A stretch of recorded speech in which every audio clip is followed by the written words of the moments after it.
안녕하세요. 심포니 고동일 원장입니다. 원장님, 오늘은 제가 콜라겐에 대해서 여쭤보고 싶어서 왔는데, 저도 듣기로는 막 먹는 콜라겐도 많고 요새 크림으로 막 바르는 콜라겐 이런 것도 많잖아요. 콜라겐은 우리 몸을 구성하는 단백질 중에 하나거든요. 많은 분들이 이제 콜라겐이라고 생각하시면 피부 쪽 위주로 많이 생각을 하실 텐데, 사실은 피부도 물론이거니와 관절, 심지어는 이제 뭐 이런 연골 이런 쪽에도 다 들어가 있는 게 결국에는 콜라겐이거든요. 기본적으로 우리 몸에 많으면 많을수록 좋은 게 콜라겐입니다. 네, 그러면은 그 먹는 콜라겐은 이게 효과가 좀 있나요? 사실 콜라겐은 우리 몸에서 계속 죽을 때까지 만들어요. 그런데 어렸을 때는 만드는 속도가 파괴되는 속도보다 빠르기 때문에 젊고 탱탱한 몸을 유지할 수가 있는 거고, 나이가 들면 생성 속도는 떨어지고 환경적인 요인으로 인해서 파괴 속도가 훨씬 올라가거든요. 그러다 보니까 탄력이라든지 여러 가지가 감소되게 되는 거거든요. 이러면 먹는 건 어떠냐? 기본적으로 콜라겐을 만드는 데는 콜라겐을 먹는 게 좋겠죠. 콜라겐을 만들 수 있는 재료가 늘어나는 거는 도움이 되기 때문에 행복하게 맛있게 드시면 더 좋아질 거라고 말씀드리는 편이긴 해요.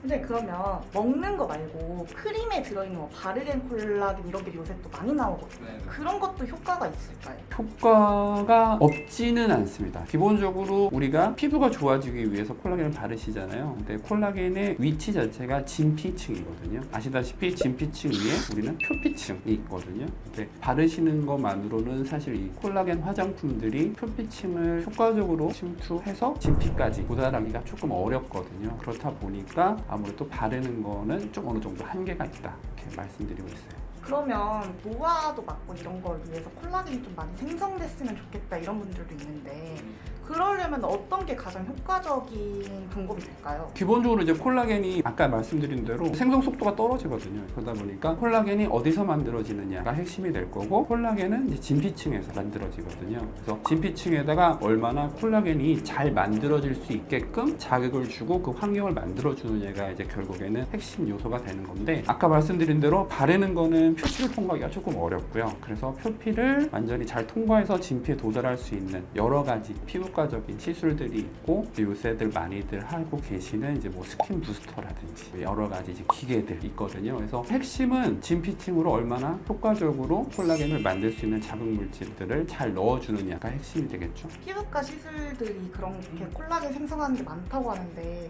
주로 많이 하는 게 어떠한 것들이에요? 일단 환자분들을 좀 먼저 보고 결정을 하는 편인데, 기본적으로 이제 조금 마르신 타입에다가 피부가 얇고 그렇다, 그러면 이제는 채우는 쪽으로 가는 거죠. 많이들 알고 계시는 주베르 볼륨 같은 걸로 안쪽에 좀 더 깊은 쪽을 이제 볼륨을 높여준다던가, 아니면 이제 스킨 부스터식으로 해서 조금 더 얕은 층, 진피층 쪽에서 걔네들을 만들어줘서 좀 더 쫀쫀하고 탱탱한 피부를 만들어주든가, 아니면 아예 더 깊은 쪽, 예를 들어 울세라라든지 써마지 등 기계를 이용해서 상당히 깊은 쪽에서 콜라겐을 만들어서 훨씬 더 오래 유지될 수 있는 기계들이 또 있거든요. 그래서 이제 환자분들 얼굴 상태 그리고 여러 가지 컨디션을 보고 결정을 할 수밖에 없죠. 드시는 것도 좋고 바르는 것도 좋은데, 결론은 조금 더 효과적인 콜라겐 생성을 위해서는 시술을 받으시는 게 필요하다고 생각을 합니다.